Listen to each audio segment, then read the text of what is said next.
اللہ تبارک و تعالیٰ دنیا میں عذاب دیتے ہیں اگر یہ انسان 4 گناہ کرے یا چاروں میں سے کوئی ایک کرے اور توبہ نہ کرے۔ سب سے پہلا گناہ، کبھی جھوٹا حلف نہ اٹھائے۔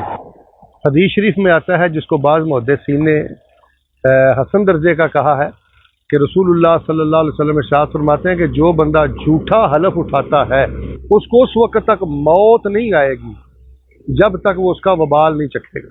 اور دوسرا گناہ ہے قطع رحمی۔ رحم کے رشتے توڑنے والا شخص اس وقت تک نہیں مرے گا جب تک وہ اس کا وبال نہیں چکھے گا۔ گلو ارحامکم ولو بالسلام، اگر آپ کو کوئی رحم کا رشتہ دار پسند نہیں ہے تو سلام کے ساتھ آپ رحم کے رشتے کو تر و تازہ رکھیں، قطع رحمی میں پہل نہ کریں۔ ایک تو جھوٹا حلف نہ اٹھائیں، دوسرا قطع رحمی میں پہل نہ کریں، اور تیسرا گناہ اپنے والدین کو نہ ستائیں۔ بوڑھے، ضعیف، بے بس والدین کو حق ستانے والا جوان اس وقت تک دنیا سے نہیں جائے گا جب تک وہ اللہ تعالیٰ کے عذاب اور اللہ کی پکڑ اور اللہ کے غضب کا سامنا نہیں کرے گا۔ اور چوتھا خطرناک گناہ یہ ہے کہ کسی بھی انسان کو ضعیف سمجھ کر، کمزور سمجھ کر، بے اختیار سمجھ کر اس پہ ظلم نہ کرے، اس کا حق نہ کھائے۔